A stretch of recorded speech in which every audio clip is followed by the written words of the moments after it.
UPPL नि आइजोफोरा हाग्रामा महिलारिखौ फ्लाइं किस होआखै। 2020 मायथाइयाव UPPL दोलोआ BPF हानजाखौ फ्लाइं किकआव खोख्लैना दोनदोंमोन। बे खेबाव फ्लाइं किक जानानै देबोरगाव UPPL नि आखायाव गोग्लैगोन। हाग्रामा महिलारिया जाय सुबुङा थांनाय 5 बोसोराव सानसेनि थाखाय काउन्सिलाव फैयाखै बिखौ सुबुंफोरा आरो देरहाहोनाय नंलिया। UPPL दोलोआ 40 नं रौता बियाबनिफ्राय देरहागोना रोखा बेखौ सुबुंफोरनि बाथ्रानिफ्रायनो हमनो हायो। धोनस्रीघाटआव 500निबो बांसिन सुबुंफोरनि नुजाथिनायाव 40 नं रौता बियाबनि बिसायख'थि फोसावदिंनायाव बिटिआरनि मावफुं सोद्रोमा डक्टर नीलुत स्वर्गियारिया बुंथियो आरो हाग्रामा महिलारिखौ फ्लाइं किक होनायनि बाथ्राखौ बुंथियो। এটা শুভ মুহূর্ত আৰু শুভ আৰম্ভণি। আজি আমি ধনচিকাটত ৰৌতা সমষ্টি অন্তৰ্গত ষ্টেৰিং কমিটিৰ মুখ্য কাৰ্যালয় আজি উদ্বোধন কৰা হ'ল। ইয়াতে ৰাইজ উৎফুল্লিত হৈছে আৰু সকলো শ্ৰেণীৰ আমাৰ এই অঞ্চলত ভোটাৰ ৰাইজ ওলাই আহিছে।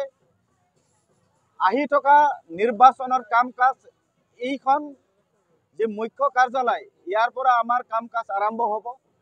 ৰৌতা সমষ্টি আমি যোৱাবাৰ যেমান ভোটত জিকিছিল তাতকৈ দুগুণ ভোটত আমি জিকিবলৈ সক্ষম হ'ম। বহুত ব্যক্তি আমাৰ UPPL দলক সমৰ্থন দিবলৈ ঘৰৰ পৰা ওলাই আহিছে। বহুত দল সংগঠন আমাৰ UPPL দলক সন্মানীয় প্ৰমোদ বড়ো ডাঙৰীয়াক পুনৰবাৰ চিফ বনাবৰ কাৰণে এই অঞ্চলৰ ৰাইজ ভোট দিবৰ বাবে সাজু হৈ আছে। গতিকে নিশ্চিত যে পুনৰবাৰ সন্মানীয় প্ৰমোদ বড়ো ডাঙৰীয়াৰ নেতৃত্বত বিটিআৰৰ UPPLৰ চৰকাৰ গঠন হ'ব। গতিকে মই ৰৌতাবাসী হৈ ৰৌতা অঞ্চলৰ ভোটাৰ ৰাইজক অনুৰোধ জনাইছোঁ যে দলে বলে ওলাই আহি সেপ্টেম্বৰত 22 তাৰিখে ট্ৰেক্টৰত ছবিত যাতে ভোটদান কৰে।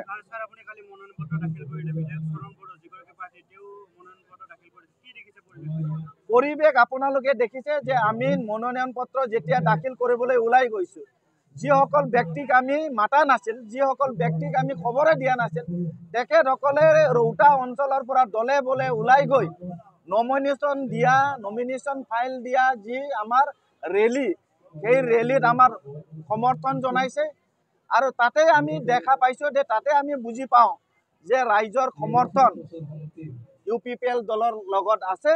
আৰু ৰৌতাবাসীৰ সঁচাকৈ আমি ধন্যবাদ দিব লাগিব।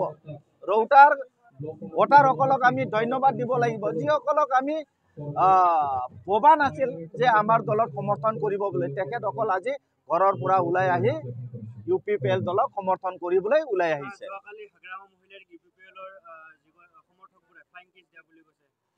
নাই, সেইটো ফ্লাইং কিছ নহয়, ফ্লাইং কিক বুলি কয়।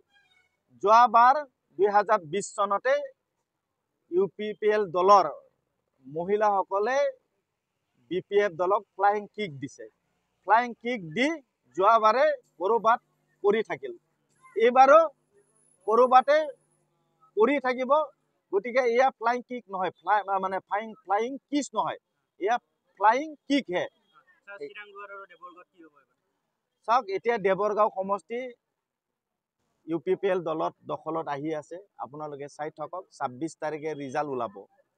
গতিকে যোৱা 5টা বছৰ যিগৰাকী ব্যক্তিয়ে কাউন্সিলত একদিনো নাহিল, এইগৰাকী ব্যক্তিক ৰাইজে আৰু পুনৰবাৰ নিৰ্বাচনত জয়যুক্ত নকৰে। ৰাইজৰ এয়া কথা। গতিকে দেবৰগাঁও সমষ্টি হাৰি আছে BPF-এ। লিখি ৰাখক। Thank U.